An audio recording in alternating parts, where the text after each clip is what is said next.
Thanks, Gary. Welcome, everyone. So like Gary said, I was in the airline business with Gary. I did 25 years in the airline. I started as a pilot, actually. I learned to fly, and then tried to get some work, but couldn't find a job flying. So I got my commercial pilot license, and then I went, realized I better get some post-secondary education, so I went back to school. Got a diploma, aviation diploma at Georgia College in aviation management and air carrier management. And then after that, I had a co-op job in Canada 3000 as a passenger service agent. So from there, my airline career started, where I started checking in passengers for about a year in Toronto. Then I moved to Vancouver, and because that's where the growth was with Canada 3000, and went to Vancouver for 7 years, and basically ran the operations department there.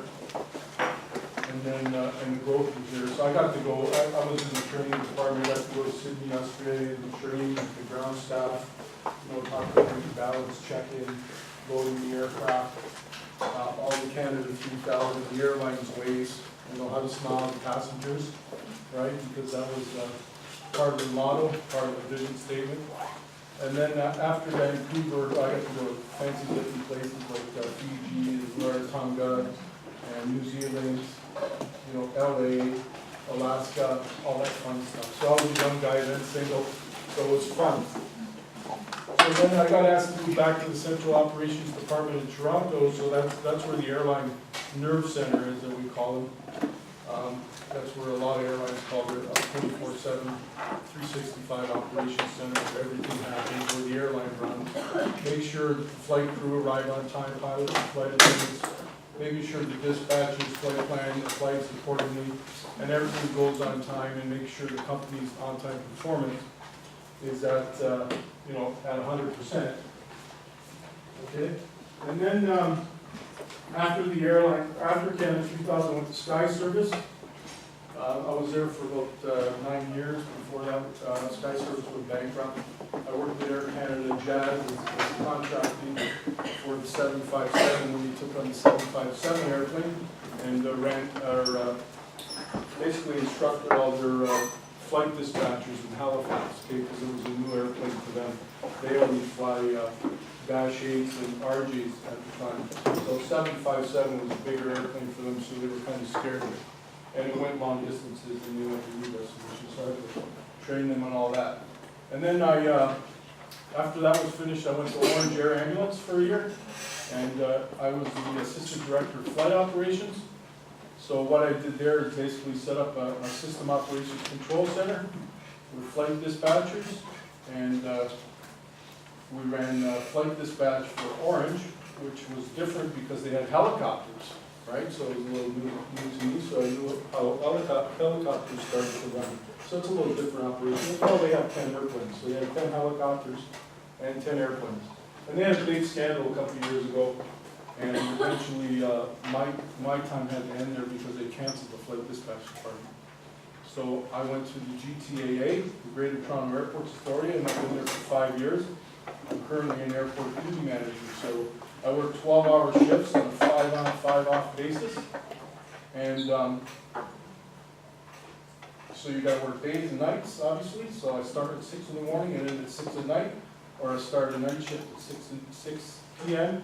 and work all the way to 6 a.m. So when everybody's sleeping, I'm making tough decisions. Okay?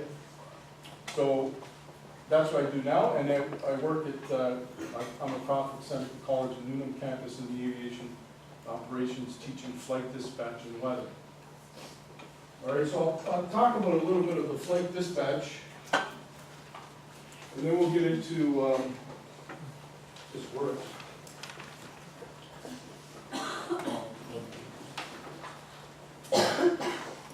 So there's a study reference guide that Transport Canada came out with after legislation came into effect in 94 after the Air Ontario crash in Dryden.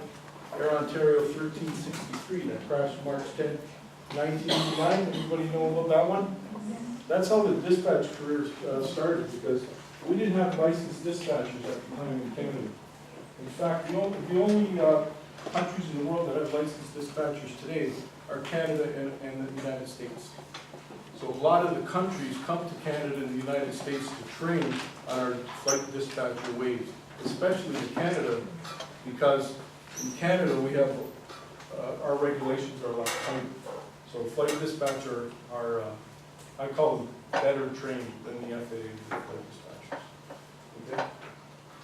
So when you go speak around the world, I used to be in the when I used to run the flight dispatch department, when we went to airlines around the world, they used to envy our training programs, okay, because we were regulated. So can't find the notes. So open up to Transport Canada. Anyway, a flight dispatcher, so once you're qualified under the Canada Aviation Regulations, okay, and employed by an air operator, a dispatcher will be assigned the responsibility of exercising safe and efficient operational control over the operator's flights. So the operator is the airline, in conjunction with the pilot command. So the dispatcher and the pilot command are like brothers and sisters. Okay, they go hand in hand. All right? On behalf of the boss, basically, the operations manager is the boss, the chief pilot, whoever, whatever the flight operations manual, however the company is set up. Okay?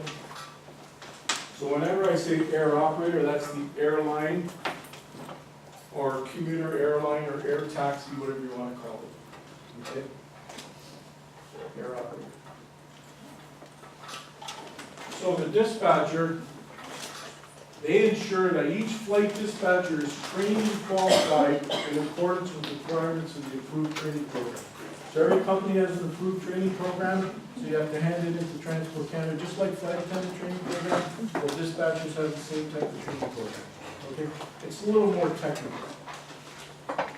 Before commencing duty, a dispatcher shall receive a briefing or shall study all pertinent weather charts. Now, dispatchers have to be, they're not meteorologists, but they're close, okay? They actually get more weather training than pilots, all right? That's why we have 2 weather courses in our dispatch program at Center Time.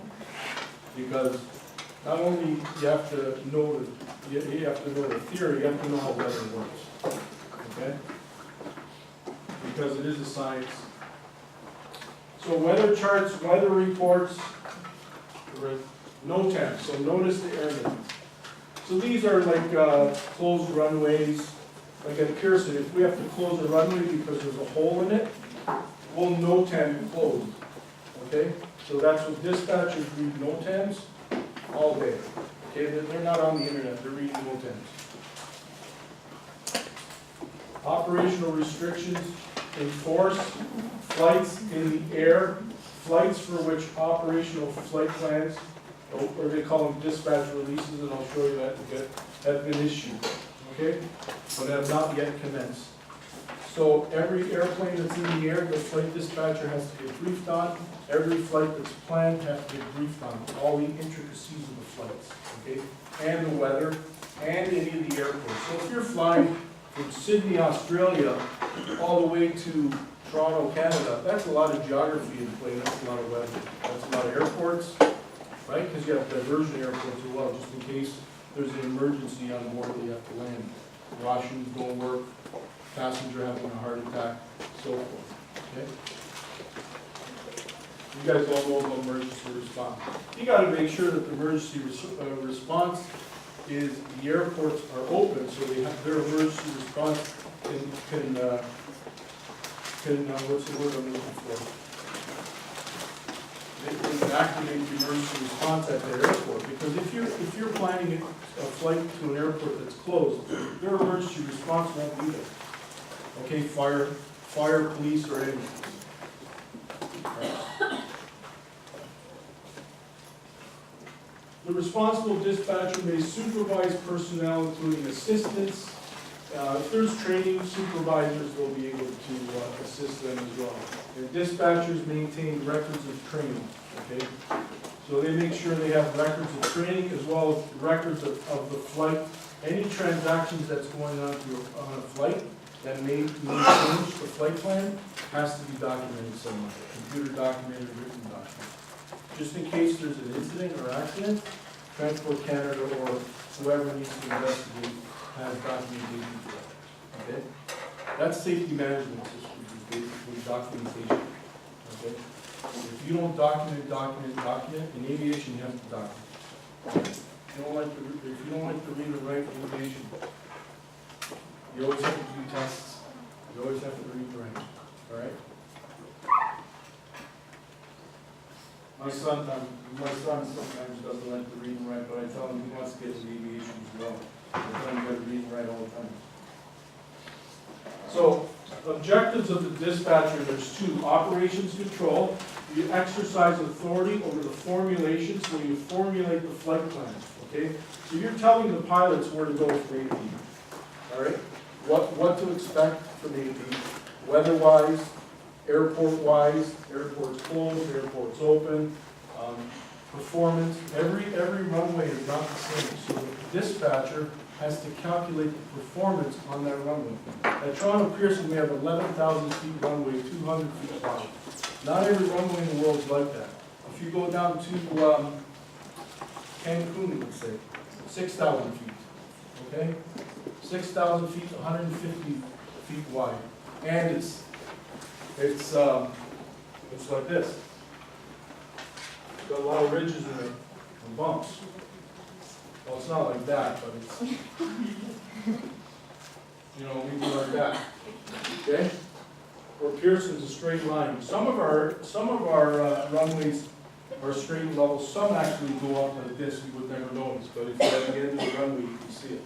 All right. So dispatchers calculate this based on the weather, based on if there's snow on the runway, based on if there's rain on the runway. Because what happens when there's weather and there's rain or snow on the runway? Anybody know? I got a prize for it. It decreases your performance on the runway. Okay? So it's going to increase your takeoff distance. Okay? It's going to increase your takeoff distance. Same with landing. When you're landing on a snowy runway in Toronto, it's going to increase your landing distance. Instead of landing here on a dry runway, you're going to land here. Because there's snow. Your braking is, it's just like a car. So dispatchers calculate all that performance. All right? And then basically the pilot comes in and checks it out and orders his fuel and maybe asks us some questions. So when you're a pilot in the airline world, it's all done for you before you show up. Okay? The dispatcher will tell you if you're going to go flying or not. They may cancel the flight because the weather's bad, or because there's a terrorist attack in Istanbul. Right? If you're going to Istanbul or Brussels. That's a new trend happening in aviation today, right? As we all can see. So the operational flight plan is a detailed plan for a planned flight for an air operator containing mandatory information on the flight that relate to essential parameters of the flight in accordance with air operator certification. So I was talking about the runway performance. In the flight plan, what else you think will be in the flight plan?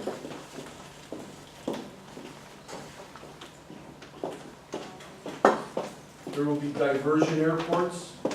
There will be fuel burn. We tell the pilots how much fuel to take on their flight from A to B, how much fuel they're going to burn, how much headwind they're going to get, how much tailwind they're going to get. Okay? Flight dispatchers tell them all that stuff.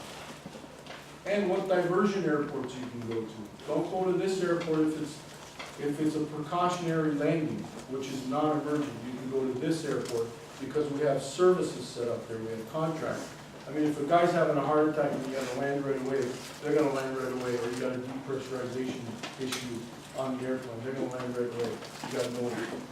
I mean, he or she's, the pilot's not going to tell the dispatcher, or they don't have time to call each other. Okay, because you got to get down right away.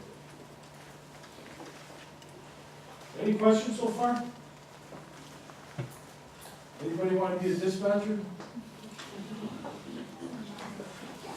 So, the operational flight plan, I mentioned, I get back to the dispatch release of a flight occurs when the flight dispatcher approves the operational flight plan.